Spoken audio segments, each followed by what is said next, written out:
Hi friends, welcome back to my channel. RCB versus SRH మ్యాచ్లో RCB అల్లవోకగా అయితే గెలిచింది. Excellent game అయితే RCB అయితే నిన్న మ్యాచ్లో ఆడింది. బౌలింగ్ అట్లే వేసినారు, బ్యాటింగ్ కూడా ఎక్సలెంట్గా ఆడినారు. కేవలం ఈ మ్యాచ్ గెలవడానికి మెయిన్ కారణం కోహ్లీ. స్టార్టింగ్లో స్లోగా ఆడినాడు, ఎండింగ్లో కోహ్లీ అయితే ఫామ్ కంటిన్యూ చేసినాడు. నాట్అవుట్గా లాస్ట్ వరకు క్రీజ్లో కోహ్లీ ఉన్నాడంటే మాత్రం ఖచ్చితంగా మ్యాచ్ గెలిచింది. అందుకే ఊరికే అనలేదు కోహ్లీని కింగ్ కోహ్లీ అనేసి. సో చేజ్ మాస్టర్ అని పేరు ఊరికే పెట్టలేదు కోహ్లీకి. సో స్టార్టింగ్ స్లోగా ఆడినాడు. అసలు కోహ్లీ ఒక స్ట్రైట్ 6 కొట్టినాడు, ఒక లెగ్ సైడ్లో ఒక 6 కొట్టినాడు. ఎక్సలెంట్ ఆ 6లు అయితే మాత్రం మొత్తం 5 6లు కొట్టినాడు. అసలు కోహ్లీని ఎందుకు 2020 వరల్డ్ కప్ తీసుకోలేదు అని ఈ ఇన్నింగ్స్ చూసిన తర్వాత ప్రతి ఒక్కరికి మైండ్లో అయితే అనిపించుంటుంది. ఎందుకు కోహ్లీని తీసుకోలేదు 2020 వరల్డ్ కప్? ఇంత ఫామ్ ఉన్నాడు, ఇంత వికెట్ల మధ్యలో రన్నింగ్ చేస్తున్నాడు, ఇంత 6లు కొడుతున్నాడు, ఎందుకు తీసుకోలేదని ఖచ్చితంగా సెలెక్టర్స్ అయితే టీమ్ సెలెక్టర్స్, ఇండియా సెలెక్టర్స్ చాలా బాధపడి ఉంటారు నిజంగా కోహ్లీ బ్యాటింగ్ చూసి.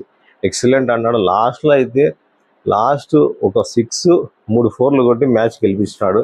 అసలు చిన్నపిల్లలతో బౌలింగ్ వేస్తా అంటే కోహ్లీ ఏదో సింపుల్గా ఆడినట్లు ఆడినాడు. అసలు లాస్ట్ ఓవర్స్ అయితే మాత్రం ఎక్సలెంట్ కోహ్లీ చాలా బాగా ఆడాడు నిన్న. అసలు ఫస్ట్ నుంచి చూసుకుంటే ఎస్ఆర్హెచ్ ముందు నుంచి అనుకున్నట్లే బౌలింగ్ అయితే వీక్ ఉంది. సో బ్యాటింగ్లో మాత్రమే ఎస్ఆర్హెచ్ స్ట్రాంగ్. సో నిన్న అయితే మాత్రం అభిషేక్ శర్మ ఫామ్లో లేడు. వరల్డ్ కప్లో ఎలా ఉన్నాడో సో అట్లే ఉన్నాడు, కొంచెం కూడా ఏం మారలేదు. అభిషేక్ శర్మ అదే ఫామ్ లేకుండా అదే కంటిన్యూ చేస్తున్నాడు. నెక్స్ట్ హెడ్ కూడా త్వరగా అవుట్ అయిపోయాడు. నెక్స్ట్ బాగా ఆడింది అయితే మాత్రం ఇషాంత్ కిషన్ ఇన్నింగ్స్ మాత్రం హైలైట్. నిన్న ఇన్నింగ్స్కి ఖచ్చితంగా సెంచరీ కొడతాడు అనిపించింది, కానీ ఎక్సలెంట్ క్యాచ్ అయితే పట్టాడు. సాల్ట్ మాత్రము 80 రన్స్ దగ్గర అయితే ఇషాంత్ కిషన్ అవుట్ అయినాడు. ఇంకా ఒకటి క్లాస్ అయిన అవుట్ అయ్యే క్యాచ్ కూడా కొంచెం డౌట్ఫుల్గా అనిపించింది.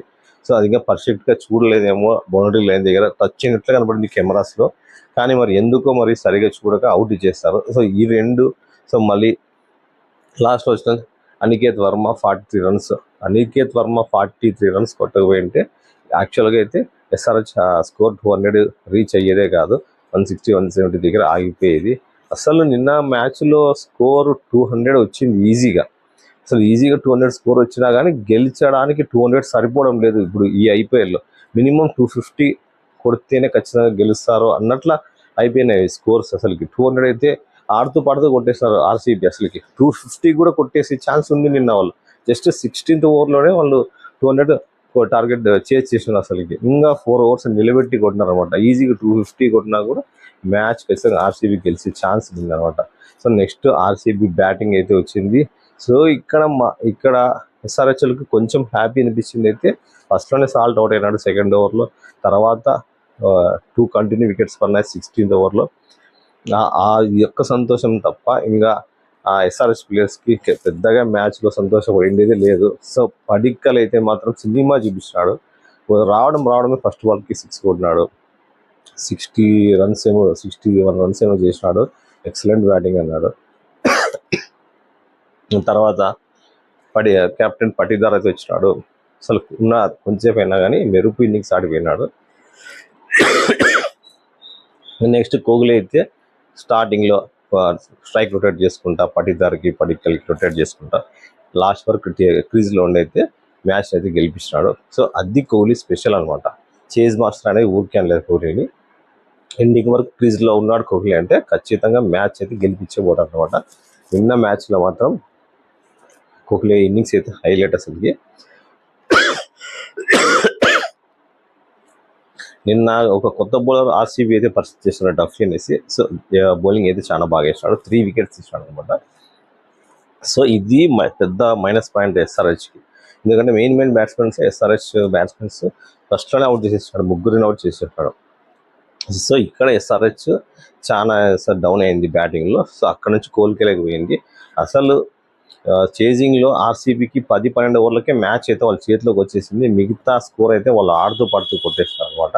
నిన్న మ్యాచ్లో అయితే మాత్రము ఆర్సీబీ టీం అయితే అదే ఫామ్ కంటిన్యూ చేస్తుంది. మనం అనుకున్నాము ఆర్సీబీ బ్యాటింగ్లో కానీ బౌలింగ్లో కానీ పర్ఫెక్ట్గా అయితే ఉంది. ఎస్ఆర్హెచ్ అయితే బ్యాటింగ్లో అయితే పవర్ఫుల్గా ఉంది.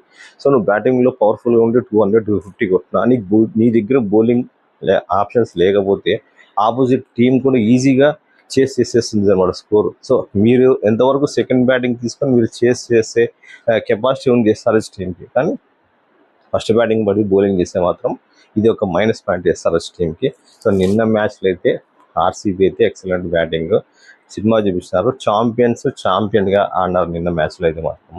అసలుకి కోహ్లీ ఆడుతుంటే మాత్రం ఇంకా కొంతసేపు చూద్దాం అనిపించింది. కోహ్లీ కొట్టిన స్ట్రైట్ 6 మాత్రం ఎక్సలెంట్. అసలుకి ఏం టైమింగ్, ఏం స్టైల్, ఎక్సలెంట్. వరల్డ్ కప్కి 2020 వరల్డ్ కప్కి కోహ్లీని తీసుకోవడము ఒక పెద్ద మైనస్ పాయింట్ అసలు ఈ ఇన్నింగ్స్ చూసినాక. ఏమైతేనేమి కోహ్లీని మనం ఐపీఎల్ అయితే ఇంకా కొన్నేళ్ళు చూస్తాము, ఎందుకంటే కోహ్లీ ఉన్న ఫిట్నెస్ అట్లాంటిది అనమాట. బాయ్ ఫ్రెండ్స్, మళ్ళీ ఈరోజు మ్యాచ్తో మళ్ళీ మాట్లాడుకుందాం మ్యాచ్ రివ్యూ గురించి. ముంబై కేకేఆర్ మ్యాచ్ గురించి మళ్ళీ వాళ్ళ మ్యాచ్ రివ్యూ గురించి